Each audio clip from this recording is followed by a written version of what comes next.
If you're a writer dreaming of becoming a successful author, join me, writing coach Karena Akhavein, on the How to Be an Author podcast, your weekly source for writing information, inspiration, and motivation. Writers, and especially writers of fiction, whether we are seasoned authors or brand new writers, we all face certain challenges and hurdles on our writing journey. And oftentimes, these are common issues that we all run into. In this season of the How to Be an Author podcast, writing coach Karena Akhavein, PhD, that's me, helps you through all of these issues, whether it's mindset, writing skills, or the business part of being an author. I'm going to be digging into the archives of my most memorable client interactions to bring you the stories of real writers who came to me with huge problems that they were having in their writing career. I'm not going to be naming names, but I'm going to be telling the whole story of how they came to me and what kind of things we were able to do to help them to move through some of these really common issues that might be impacting you as well if you're a writer. Again, as a writing coach, I don't just address storytelling issues. I'm also addressing all aspects of the writer's life, from mindset to business and everything in between, because each of these issues can hugely impact a writer's success. So in each episode, we're going to be bringing up 3 different clients, 3 different problems, and I'm going to try to be grouping them thematically, but they're always going to have to do with the craft of writing, the mindset issues and the psychology of writing and of being a writer, and the business of writing and marketing your novel. This is episode 1, the first one in the new season, and we're going to be talking about cringy characters, writing characters that aren't cringy, also finding the strength to put yourself out there, being the main character of your own writer's life, and also if you are writing as a pseudonym or if you have an alter ego, how do you market yourself without feeling yucky and without having all of these roadblocks that happen when you're not promoting yourself as a person? You're creating a whole new writer avatar. And this is actually quite the gift for you. So let's start to jump in and talk about all things character, personality, mindset issue, and the business of promoting yourself as the character, the main character of your own writer's life. So my client, Sarah, came to me because she had just sent her book out to beta readers, which is a good thing to do. And they had come back to her and they'd said, I like the story, but your characters aren't something that I can get emotionally invested in. I'm feeling like I don't really relate to your characters. I'm getting confused about who's who. And I'm just feeling like there's something missing in this whole story. And Sarah was desperate. By the time she got to me, she's like, this is a huge issue, but I don't understand why my characters aren't likable. They're really, really cool characters in general. And so we started looking at her characters and we started troubleshooting to see what was going on. And what I found was that in Sarah's work, there were some main issues with her characters that are common to so many writers. And this kind of made her feel better because she thought that she was the only one having this problem, and that is not the case. So the first problem was that Sarah had too many characters in her book. And she asked me, and rightly so, she said, so why are you saying I have too many characters? What are the characters that are necessary versus the characters that aren't necessary?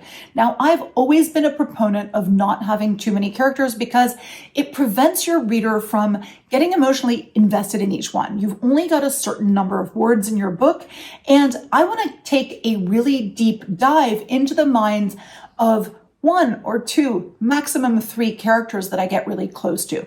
Of course, we have our supporting characters as well, and they're characters that every novel needs, but really you can do quite well with a smaller cast of characters. And often I think, especially with a newer writer, this is something that works really, really well. It's a better idea to have less characters rather than more. So which characters do we really, really need? Number 1 is the protagonist. This is the character that things are happening to, and they're the character who is actually actively doing things, right? They're acting. That's where the word protagonist comes from.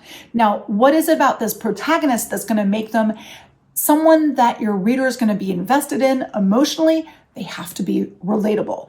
So one of the mistakes that Sarah was making is that her protagonist was too perfect. Her protagonist was super awesome, really strong, really cool, good looking, just basically all around somebody who should be super likable because they're great. This is the issue. Too many of us are afraid of writing a protagonist who's more nuanced. So we end up with a protagonist who's not likable because they're too perfect. If you've heard of the term Mary Sue, this is a character that you have probably put yourself into. They're an idealized version of yourself. They're strong, they're smart, they're good looking, they're awesome. Everybody likes them except for your reader because they're too perfect. So instead of making your character better, what can you do in terms of giving them a fault or a weakness that's actually going to create some issues for them throughout the book, and they're going to have to grow? Because that's the other major thing, is that Sarah's characters were too static. They weren't changing throughout the novel. They weren't growing. Any good character needs to grow and change throughout the novel. That's a really, really major issue. So to make a character relatable, they have to have flaws. They need to have really strong desires. They need to grow and change throughout the story. And the reader needs to be crystal clear as to what this character's motivations and desires really, really are. Therefore, your character actually needs to know what they want. And this is another issue that a lot of writers have. Their characters are kind of doing things, but the motivation isn't there. It's not strong enough. This is something that's so important. When I troubleshoot with an author, I often do this with them where I'm like, let's talk about the motivations. Why do they have these motivations? What's the backstory? Why is this happening? Why do they feel that they need to find this thing, do this thing, achieve this thing, whatever it may be? The motivation needs to be there, and it needs to be something that is this goal that keeps being taken away from them because of the obstacles, and they're forced to grow in order to actually get there. Another character that you need besides your protagonist is the antagonist, right? Many people say, well, my antagonist is the powers that be, or it's the government, or it's nature, or it's whatever. That's fine. It's often useful if you have a character that embodies the antagonistic forces. Now, to make your antagonist super strong, they shouldn't just be a bad guy.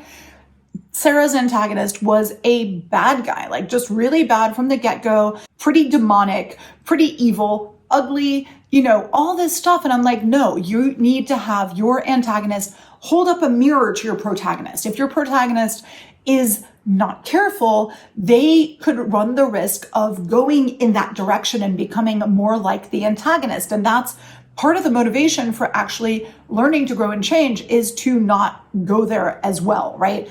Look at somebody like Anakin Skywalker, right? It'd be so easy for them to then, go to the evil side of the Force, and Luke Skywalker, same thing, right? There's a very small difference between, Darth Vader and a hero in this story. And this is the same thing for you. Even if your story isn't adventure or sci-fi, you still have these issues psychologically. The actions of your antagonist need to be relatable too. They need to have internal logic. You need to understand why your antagonist is doing what they do, and it's not just because they're a jerk. Now, when it comes to supporting characters, they shouldn't be all gathering around the main character just there to make them look cool, like they have a bunch of friends.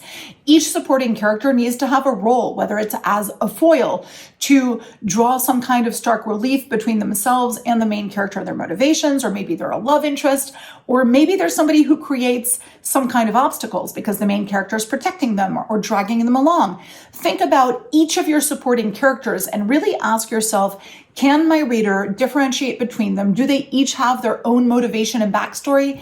And do they really have an absolute real reason for being there? Because if they don't, you might want to consider combining your side characters and rewriting them so that they're a little bit more relatable and more impactful. This is one of the things that I had Sarah do, and this was super helpful in her story. 1,000,000%. She had way too many characters with similar names, similar backstories, and half the time in a scene, I'm just like, why are there 20 people standing around? This is not working for your story. So once she figured that one out, that really, really helped. Because one of the easiest ways to make your character grow is to isolate them a little bit. So you don't want them to be constantly surrounded by fabulous friends unless this is actually an obstacle for them. So to recap, what are the ingredients that will make a character emotionally resonant? You've got the backstory, you've got the vulnerabilities of the character, you've got dialogue and action that can give your reader a real sense of what your character is like because of the way that they speak, because of the things that matter to them, how they express things, what their thought process is like. And also there's a lot in the unsaid. You've got internal conflict, you've got character arcs. All of these things are crucial. So if you're thinking, wow, that's a lot to develop for all 12 characters I have in my book, yes, you have a point. You need to think about which of the characters are crucial and which aren't, because I don't think you can develop this for all 12. And then you're going to have some characters that just basically walk across the scene, like the extras, if you will. Like in a movie, you don't need to name these characters or give me too many details about them because I don't need to get invested. For your reader, when you start describing a character and giving them a name, that's shorthand for saying, this character is going to be important. Remember who this is. And then they get all confused. Only when a character is emotionally resonant does your reader get invested and start to care about what's happening in your story. So you can have the best plot on earth, but if your characters are weak and not emotionally resonant, your reader is not going to care about what happens. You could think the stakes are super high, but the stakes are only high when we're caring about a character. Now, when I say vulnerable, emotionally resonant characters, it's not rocket science to write one, but it does take vulnerability on the author's part. And this is another issue mindset-wise that a lot of authors run into. And I had this author, Paula, and she had this real issue with, she felt that if she was writing an emotionally resonant, vulnerable character, that it was making her look weak and it was making her look bad. And she thought that people who read her book would judge her and think that she was her character. Now, I'm not going to tell you that this never happens, because I wrote a book where I had friends telling me, oh, that part when you jump across the river, that was really cool. Or, oh, that part where you read the manuscript. And I'm like, dudes, I didn't do either one of those things. That's not me. Maybe the character has some similarities. There's always overlap, but your character could murder somebody. I hope that means that you didn't murder somebody. That would be bad. So I had to teach Paula that really characters can be similar to you, but they can also be different from you. And so we did a few exercises for her to kind of make her feel more comfortable with being vulnerable, with being open, with having these characters who are resonant without thinking automatically, everyone's going to judge me for this. First of all, we all need to recognize that feeling exposed is part of the creative process. Yes, my friend, you did not choose the easiest thing to do. If you wanted to not be vulnerable and not expose yourself, you could have been doing data entry from your home office your whole life. Nobody needs to know who you are. Nobody needs to see what you write. You don't need to spill your guts onto the paper and have people review it, for God's sake. You have chosen this route. And I know it's hard and it keeps getting harder, but it is also very, very rewarding. So tell yourself that this is part of the process for any creative. We put ourselves out there. Like if you look at somebody like Marina Abramovic, who's a visual artist, performance artist, she puts herself out there to the point where she'll be sitting in a gallery and she's got a gun, a knife, and some other objects, and she's letting people interact with her in any way they want, putting herself more at risk than anything that you're doing. So put this all in perspective. Being vulnerable is part of the deal. And you can do this. Your character is not you. So if your character is feeling too much like you, so much so that you can't separate it out and that you cannot draw the line between yourself and the character, and you can't be like, oh no, this isn't me. Truthfully, maybe your character is too much like you. Maybe you are writing too much of a Mary Sue. Maybe you need to look at your character and think to yourself, okay, where's the overlap and where can I differentiate my character enough so that I don't feel like this is me? Because I get it. That's an awkward situation to be in. So we want to avoid that for you. So many people have heard the writing advice, write what you know, so much that they think that they can only write characters who've experienced exactly the things that they have. And then they feel very disingenuous, or they have imposter syndrome when they're writing a character who's gone through different things. Now, I think that there's so many ways that you can find different experiences relatable. If your character went through something completely different, why don't you talk to people who've been through that sort of thing, right? And you can try to really empathize with them and think of fresh ways to express what they went through.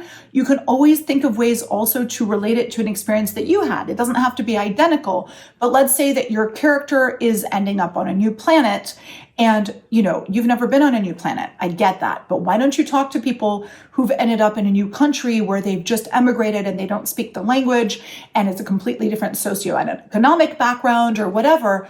You can do this too. Talk to them and also think about your experiences. What about that time you ended up in a dance class and you'd never danced before and you're like, what am I doing here? This is insane. They're speaking a completely different language. All these people know what they're doing and I don't. This is, think about all of the different emotions that you're going to have, because it's the emotional resonance that matters most. And then you can do the research for the facts of what's going on in, your story. But research goes a long way, but know that you can reach out and write something that's not you. I think sometimes that can be really helpful in writing a character that's so different that you can easily feel that, okay, I made this emotionally resonant. I tried to make this as real as possible in my mind, but it's quite obvious that this is not me. I think that working in layers helps a lot. So start off with the surface emotions of your characters, start off with the surface descriptions, and then you can get deeper and deeper as you get more comfortable with writing these sorts of things, like a little onion. I think that you can do this. This is what we did with Paula. And we also did some journaling exercises where we talked about her fears of vulnerability. And we wrote a character who was feeling those things as well. And little by little, she started to feel a little bit more comfortable. Now, this doesn't happen overnight, right? And it's not going to be perfect for a long time. You are going to feel uncomfortable. And if you're not feeling uncomfortable, I would hazard to say that maybe you're not pushing yourself enough. So remember that discomfort is probably a sign that you're on the right track. If that makes you feel better, which probably doesn't, but that's okay. Eventually it will. Definitely seek feedback from your beta readers. With Sarah's story at the beginning, we talked about the beta readers. Beta readers are excellent at being able to tell what's not working in a story. Now, they don't know how to fix it. They're not editors. You're not going to ask them for that. But I think that sometimes having a few trusted beta readers is going to be super instrumental in knowing whether you've struck that fine balance of putting yourself out there and creating a character that rings true without completely being you. Remember to set boundaries. Like if you're writing something that makes you feel intensely uncomfortable, it's fair to say that maybe you can take a step back, because I feel oftentimes, and this is something that I've seen like with writers writing love scenes or something, and they're writing something, they're like, I don't feel comfortable going into this detail. Fair enough. Lots of writers don't feel comfortable writing something, and they're going to find readers who wouldn't feel comfortable reading something that's too detailed either. So sometimes I think that it will ring most true if you're writing to the level where you're feeling like you've pushed your limits, but you haven't crossed your limits. You're going to find a reader that this resonates with, I think. But don't be too easy on yourself at the same time. Push your limits until you're feeling that it's not feeling true to me or it's not feeling aligned with me to push any further. And that's totally fair. Connecting with fellow writers is going to be a really crucial, helpful step as well, because everyone's been through this. You're not the only one who's suffering with vulnerability. You're not the only one who's suffering with, is this character too much like me or too different from me? Am I allowed to write this? Talk to fellow writers. Find yourself a critique group or a writing group, or, join a program with a writing coach who's going to talk you through this stuff, because I think that this can be so valuable. Now, in my program From Idea to Publish in 6 months, I really kind of guide you through a lot of the journaling exercises that are going to work you through this. And also you get to talk to me, your writing coach, so that you can feel whether you're on the right track. And I think that's really, really important. So if you're curious about that at all, From Idea to Published in 6 months is a wonderful program. For the next week, you actually still get Writing Coach on Demand with that. So you get a weekly office hour slot with me. After that, you're not going to get the office hour slot, but you will be getting webinars anyway. And if you're the DIY sort of author, you're going to do DIY author, where for only $25 this week, you get the full set of worksheets, reference sheets, everything else that you need to go from idea to published. And after this month, after this week, it's going to be $47, still very affordable, as a way of publishing your whole book, promoting your book at no added cost to you. This is for the author who really does not have the budget, for the editor, for the cover designer, for the website designer, all of that stuff. This is as close as you can get to writing and publishing a book for free and have it be pretty professional quality. So that's something that I've developed for you. I think is really worth it. But if you don't know, go check the website, www.creativeandwritingcoach.com or www.onlineCoursesForWriters.com. Now let's dive back into the last issue, which is putting yourself out there and communicating who you are as an author in your book marketing campaign. This is really important. So many authors feel so vulnerable. They feel so yucky and so pushy when they're trying to market and sell and promote their book. Many of us go, it'd be more comfortable to have a pseudonym. Now, I've done both of these things. I've had a pseudonym and I've had books under my own name. And so in this section, we're not going to be talking about one of my clients. We're going to be talking about what happened with me because I've been there, done that. And I know the challenges that come with promoting yourself and also the challenges that come with promoting yourself as a pseudonym. It's not the easy way out to hide who you are and have a pen name. So it presents a whole list of things that are, maybe a little bit harder, but I do get that you get to hide behind something. But at the same time, here's the funny dichotomy. You have to expose yourself in order for your reader to know who you are, what you stand for, and for you to be communicating on an honest level with them, because that's what it takes to inspire people sometimes to buy your book. It's not easy to get someone to buy your book. And you want this word of mouth to develop. And word of mouth comes when people are feeling that they kind of have an idea of who you are, what you stand for, and what's going to be coming from you next. Because people get invested in your career as a person. And this is where writing under a pseudonym doesn't mean being invisible. If you're thinking about the benefits and drawbacks of using a pseudonym, and if you're worrying about marketing yourself and promoting yourself and it feels icky and you're thinking a pseudonym might be for you, let's listen to part 3 about the whole business part of being an author, marketing yourself under a pseudonym. So let's talk about the advantages of working under a pseudonym. Now, you've got the privacy and the anonymity. A lot of people think about that first. Now, let me tell you that there's nothing like a pseudonym or an alter ego to make people want to know who you are. So when I started writing under a pseudonym, and I've been doing this for a while, but when I started promoting myself under the pseudonym, let me tell you that there were a lot of people who started to try to figure out who I was. There are whole threads on Reddit. There are things online where people are asking who my pseudonym is. And it's just been something where I had to learn to be like, cool. Any attention is good attention, right? So people are trying to track down who I am. That means they care. That means I've struck a nerve. That's not a bad thing. So you don't want to put your home address out, right? But people might find out who you really are. This becomes part of the story. This becomes part of the mystery of why you're writing under the pseudonym. But what are some of the reasons other than this privacy, which might not be completely respected forever? You get genre flexibility, right? Running under a pseudonym means that you can write different genres.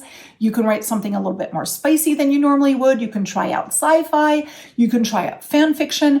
And you're not tied to this brand that you've already been building as an author under your own name. Wait, you have been building a brand under your own name, right? This is the issue. Whether you're writing under your own name or under a pseudonym, you are very much building a brand.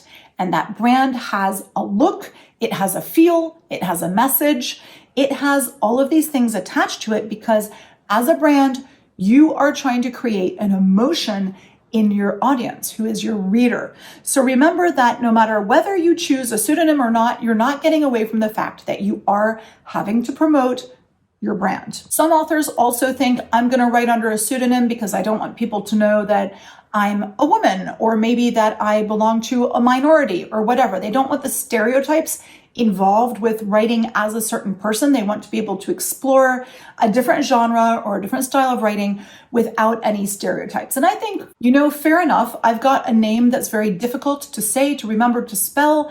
And that's definitely something that goes into deciding, just like actors who have stage names, you can think of your pseudonym as your stage name as a writer because your real name isn't different enough, or maybe it's too different in your opinion. And that's definitely something to think of. But again, you're building a brand. So think about how all of that fits into your brand. That's going to be really, really crucial. It's not something that you just throw out there. Also, marketing yourself under multiple names can really be time consuming and it can become a little complex.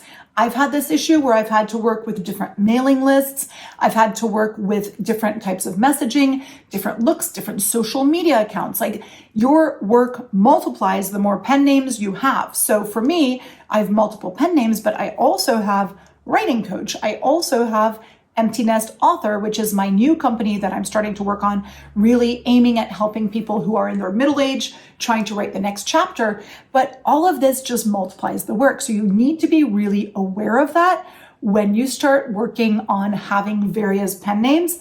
Just something to consider, and don't say I didn't warn you. Also, there are these legal issues. A lot of authors write under pen names and they think, that means I don't need to pay taxes.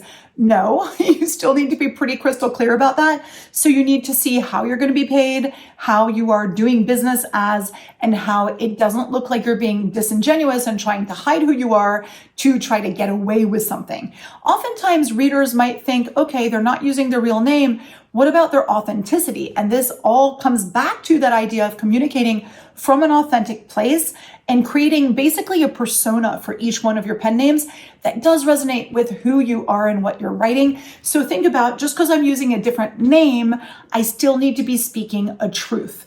I think that I don't like the thing where an author is going to be playing a role and they're not being honest about who they are. So I was talking about hiding the fact that you're maybe a woman, or hiding the fact that you're from a minority, or whatever it might be. Or maybe you're a man pretending to be a woman. I think that it becomes disingenuous when you're trying to hide that in order to exploit or in order to capitalize on a trend or something like that. I've always told my writers that you should definitely enlist the help of a sensitivity reader or somebody else who's kind of an expert in all of these issues, because if somebody finds out that you're being disingenuous, that news will go so fast. So make sure that your persona as a writer or as your pseudonym is still authentic fundamentally to part of your story.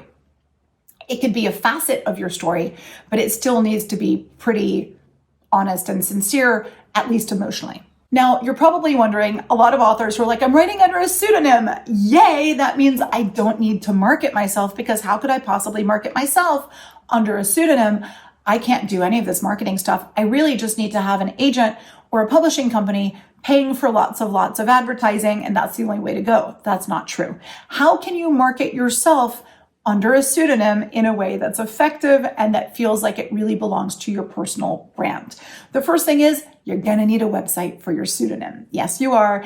And it's going to have a look and feel that corresponds with this persona that you are building. And you're thinking to yourself, well, I can't have a picture of me now, can I? Well, I have pictures of me as my pseudonym. I am in disguise, partially. I'm not going to describe how that is, because I do like to let whoever's figured it out figure it out. If you haven't figured it out, oh well. But I am kind of in disguise. So some people figure it out, some people don't. But it's a uniform look where people know that me in disguise is my pseudonym.